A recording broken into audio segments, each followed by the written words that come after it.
So let us read from the book of Genesis, chapter 2, verses 7 to 9. And the Lord God formed man of the dust of the ground and breathed into his nostril the breath of life. And man became a living soul. And the Lord God planted a garden eastward in Eden. And there he put the man whom he had formed. And out of the ground made the Lord God to grow every tree that is pleasant to the sight and good for food, a tree of life also in the midst of the garden, and the tree of the knowledge of good and evil. Let's jump down to verse 15. And the Lord took the man and put him into the garden of Eden to dress it and to keep it. And the Lord God commanded the man, saying, of every tree of the garden thou mayest freely eat, but of the tree of the knowledge of good and evil thou shalt not eat of it, for in the day that thou eatest thereof thou shalt surely die. Right, so we are now in chapter 2 of our story. That is where we are at the moment. And what we've seen is that, like any good story, in chapter 2, a tension is being introduced into this story. There's a tension, there is a twist that is being introduced into this story. Chapter 1, as it were, has laid a very good, firm, basic foundation for us in this story. Last teaching, we were exploring the deep meaning of the Eden Garden, the paradise of peace, the paradise of shalom. We look at the delight, the pleasure. We look at the happiness, the fellowship, the communion. And I think the summary of that is that Eden was not a myth. Eden was not a make-believe. Eden was just not an illustration. Eden was a genuine, Eden was an original place on earth, a garden in Eden that was planted by the hand of God, and God put his man in the garden. Our experience today is definitely not that of a paradise. It's definitely not that of peace. Our experience today is that of darkness, is evil, is wicked, is pain, is sickness, is death, natural disaster, war, and so on. That is what we see around us today rather than paradise, rather than shalom, rather than peace. We have so many government. We have so many ideology that has come and gone, that has promised paradise, that has promised peace. But no one has been able to deliver it. In fact, the Antichrist will ride into rule. The Antichrist will ride into office on this wing of promising to produce and to provide peace. But we know that the Lord Jesus, he is the Prince of Peace. One thing is very clear. One thing is you cannot debate. One thing is clear, that the world today is not the way that God created it in the beginning. That the world as we have it today is not the way God meant it to be. Something went wrong. Something went wrong. And that's the question. What exactly went wrong? You know, this reminds me of that parable that the Lord Jesus gave to us in the book of Matthew chapter 13. This man sowed good seed, but then there were weeds. Then there were tears in the middle of this good seed. It was the answer of the man that is important to me today. In verse 28, the man said unto them, an enemy has done this. An enemy has done this. So when we look at our experience today, and when we compare it to God's original intention in the Garden of Eden, we know that something has horribly gone wrong. Something is wrong, and it's because a conflict has been introduced. It's because an enemy has done this. So the question again is, what exactly went wrong? How did we get here? How do we end up in the mess that we see all around us today? Not just in what people call developing country. Even in developed country, there's mess all over the place. Political mess, educational mess. Even our legal system are in a mess. You can go on and on and on and on and on. So the question is, what went wrong? Where did it all change? Okay, how did we get to where we are? How did we as a people, as the men and the women that God created in his own image, after his own likeness, the men and women that God said should multiply and replenish the earth, the men and women that God gave dominion to, the men and the women that God created and coronated as the high point of his creation, that we are to rule and to reign as his vassal over his kingdom, as his representative. What happen to us. Now, this is the focus of this chapter of the story. And this chapter of the story is what the theologians or the scholars usually call the fall. So in chapter 1 is about the creator king creating, inaugurating his kingdom, creating his man and a woman, setting the scene. Everything was great. Everything was fine. Chapter 2 is all about the fall. It's about the fall. So chapter 2, if you want to put a title on chapter 2, you can call it the fall. So what we are going to go back to that place that we read in Genesis chapter 2, and we're going to pay a closer look at some details here. First, there was a special mention of 2 trees.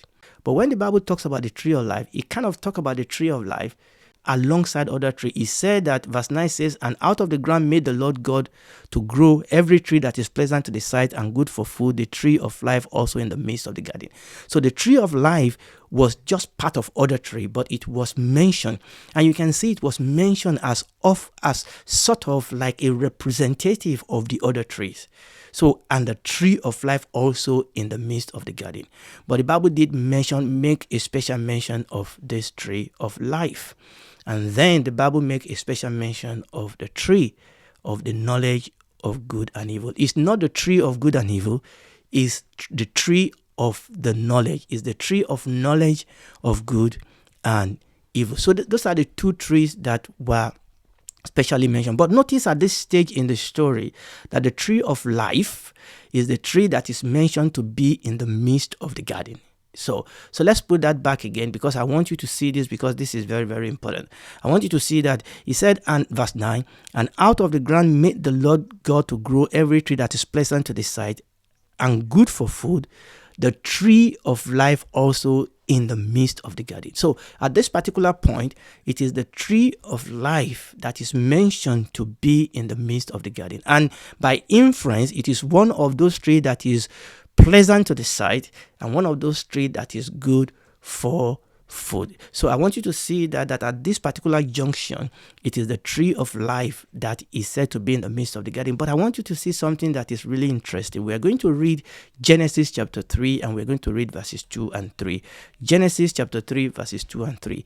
And this was after things has taken a wrong turn, but we will come to that as we go along. But there is something that happened here. And the woman said unto the serpent, we may eat of the fruit of the trees of the garden. Again, you can see the woman absolutely lump also the tree of life along with other trees. But it's what he said in verse 3 that is important. The woman, Eve, said, but of the fruit of the tree which is in the midst of the garden, God has said, you shall not eat of it, neither shall you touch it, lest you die. Now, which tree did God tell them not to eat of? I mean, God didn't actually tell them not to touch it, but obviously, Eve have decided that if we can't eat it, we better not touch it. But fair enough. But what was the tree that God told them not to eat? The tree that God told them what not to eat is the tree of the knowledge of good and evil. That was the tree that God told them not to eat. But at this particular point in time, Eve said that tree of knowledge of good and evil, Eve also said that tree, just like the tree of life, was also in the midst of the garden. So what we are saying is that both the tree of knowledge of good and evil and the tree of life, both of them were reported to us in the Bible to be in the middle of the garden. All right. But you see, what you will see is that when we were in Genesis chapter 2, in time of obedience, when things were the way they should be, the tree of life was central and was emphasized. When God's man and God's woman were in obedience to God, when God's man and God's woman were in fellowship with God, in communion with God, when they were who they should be, when they were doing what God told them to do, when they were where God located them to be, the emphasis, the center of the garden was the tree of life. But when they disobey, when they rebel, when they fell, the tree of the knowledge of good and evil then became what? Central. And that is very, very important. That the tree of life was emphasized when man was where he should be. And the tree of the knowledge of good and evil was mentioned, but it was not central. It was not mentioned as being in the middle of the garden, because the tree of life was their experience. The life was their experience. Happiness was their experience. Delight was their experience. Fellowship and communion was their experience.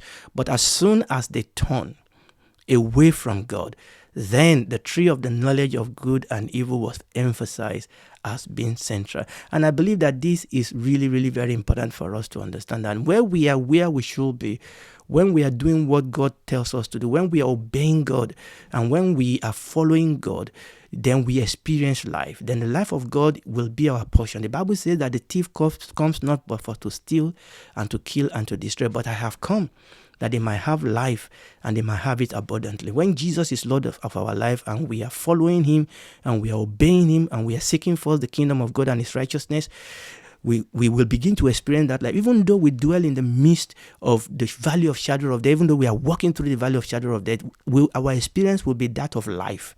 But if we disobey him, then the experience of such people will be that of death. And it is very, very important for us to understand it. But let's move this forward. Before we look closer to these two trees, let's also look at the command. Remember, we said there were the two trees and there was also the command. Okay, that was also the command. So let's read that again, because I think that will be important for us. Let me put that back. So we've looked at the tree. Let's look at the command. So we read verses 16 and 17. And the Lord God what commanded the man. Obviously, at this particular point in time, this was before Eve.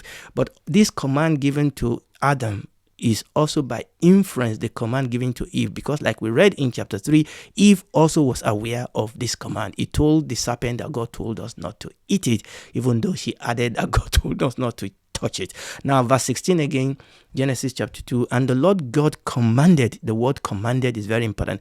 And the Lord God commanded the man, saying, of every tree of the garden thou mayest eat freely, but of the tree of the knowledge of good and evil thou shalt not eat it, for in the day that thou eatest thereof, thou shalt surely die. So we want to look at this command, because this command is going to be important as this story unfolds. The word that is used there for command in the original Bible means to lay charge upon. To give a charge to is to command, is an order. Okay, and this is very, very important for us, that when God told them not to eat of this tree of the knowledge of good and evil, and when God told them to eat other trees, including the tree of life, this was not an advice. This was not a suggestion. This was not a proposal that God gave them to be negotiated. Remember what we said when we were looking at covenant, that in covenant it is the senior partner that actually set the rule. Now the junior partner can refuse it, can reject it, but cannot negotiate it. What we are seeing here, not just the command not to eat, but the command to eat. This was a command.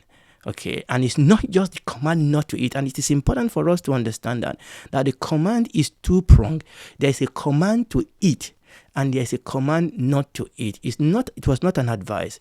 It was not a suggestion. It was not a proposal to be debated or to be negotiated. It was a command. It was an order. It was a charge that God gave to his man and to his woman. And there were two commandments that I want you to see here. And the grammatical framework of this command is very, very, very important. The grammatical frame of both command, they are the same and they are striking. You see, we read, God said, thou mayest eat freely of every tree of the garden. And God said, thou shalt not eat of the tree of the knowledge of good and evil. So those are the two commands.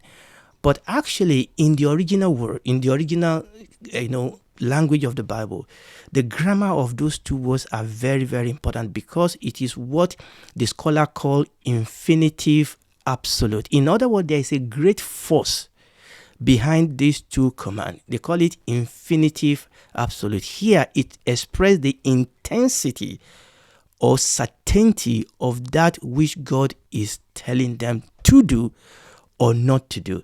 There is a force, there is an intensity, there is a certainty when God said, I want you to do it, or I want you not to do it. There is an intensity behind that grammar. So actually, it should read this way: eating, you shall eat. Dying, you shall die. Eating, you shall eat. Dying, you shall die. In other words, concerning all the other trees, including the tree of life, God said, eating, you shall eat. This is a command.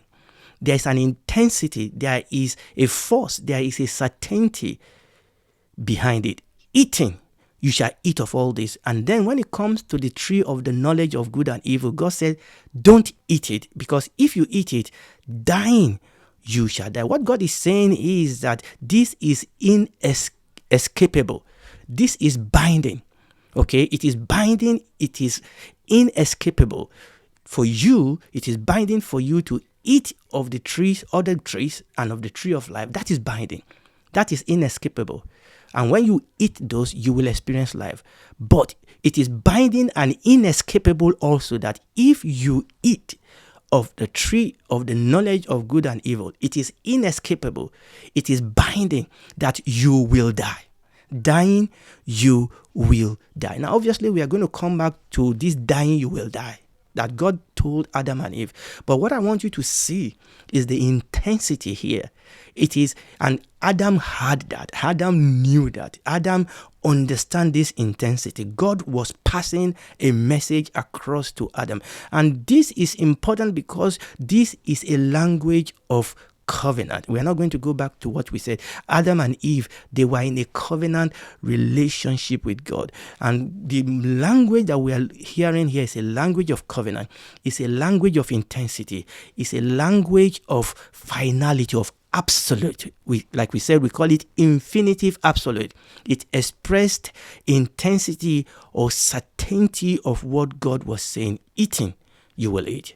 But that is the good fruit. That is the good trees, including the tree of life. But God told Adam, and by inference Eve, don't eat of the tree of the knowledge of the good and evil. Because if you eat it, dying, you will die. Now, this is going to become even more important as this story of the fall unfolds. But it's very, very important for us to see this background. So let's go back to these two trees. And let's talk about two things that the trees were not. So we're going back to the trees now. We're going back to the trees. We've looked at the two trees. We mentioned them. Okay. We've also looked at the command. Let's go back to the trees before we round up this. So I want to talk about two things that the trees were not. The first thing, maybe more than two, but let's see how we go.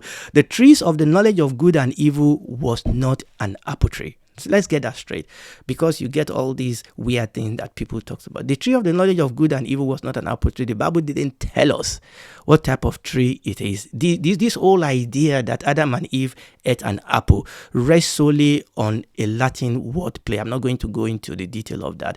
It is not in the scripture. It's not supported by the Bible. It's not supported by scripture. This was just a word play, a word play that people come to because of the Latin of the word that were used around the story. So let's get it straight. The tree of the knowledge of good and evil was not an apple tree. The Bible didn't tell us what type of fruit it is. Number two, the eating of the fruit of the tree of the knowledge of good and evil was not a metaphor for Adam and Eve having sex. Either Adam and Eve having sex or Eve having sex with serpent. Again, you will see people talk about all this weird thing that when the serpent came to Eve, it was sex. It was not really fruit that Eve ate. And then the way they try to explain this is that they try to cover their nakedness when they sin. That is absolutely, it's not only not biblical, it is demonic. Okay? That is not true. That is not biblical. That the eating of the fruit of the knowledge of good and evil was not a metaphor for sex. Why? Because God has already commanded Adam and Eve to do what? To be fruitful and multiply. And how are they going to be fruitful and multiply if they don't have sex? If they don't have sexual relationships? So let's get that straight. It is not scriptural. It's not a biblical interpretation. That fruit of the eating of the fruit of the knowledge of good and evil was not a metaphor for them having sex. Now, having said that, yes, when they ate the fruit, because when they ate the fruit, everything about them changes. Their whole being was affected. God did tell them that when you eat it, in dying, you will die. Yes, of course, that fall affected their whole being, and included in that is it affected their sexuality. But the eating of the fruit of the knowledge of good and evil, the eating of that is not a metaphor for sex.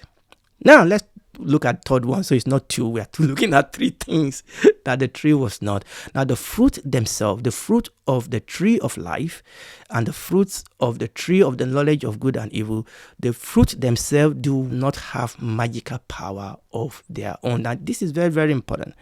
And we are going to develop this in next teaching by the grace of God. Okay. The fruit themselves do not have magical power of their own. For example, when we look at the story of Samson, okay, Samson have an ear that God said he should not cut.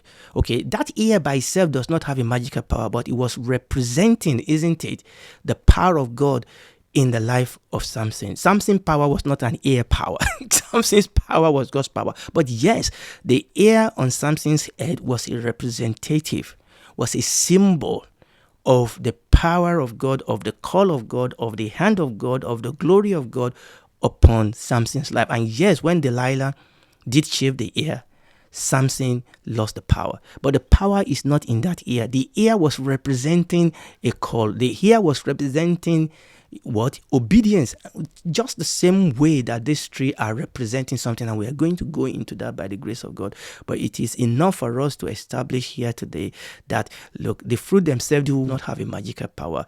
They were both symbols, they were representative, just like the ear upon Samson's head was representative. Yes, in the unfolding of the story, it almost sounds like the ear on Samson's head has a magical power. No, it was representative, and it is true, just the same way that the Ark of Covenant in the temple represent the presence of God in the temple. Yes, that then means that when the presence of God is taken away, or when the ark is stolen, the presence of God is left. But the ark itself does not have a magical power such that you go and worship the ark. And this is the problem, isn't it?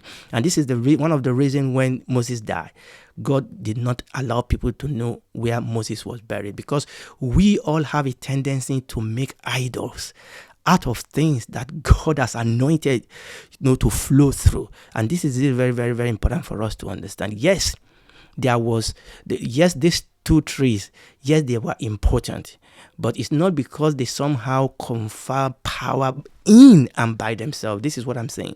Okay, they become important because God has chosen those two trees to represent and to be a symbol for a reality in the garden. And obviously, because of that, God's the expression of God's will or wrath rests upon both of them. But it is important for us to understand that the fruit by themselves do not have magical power.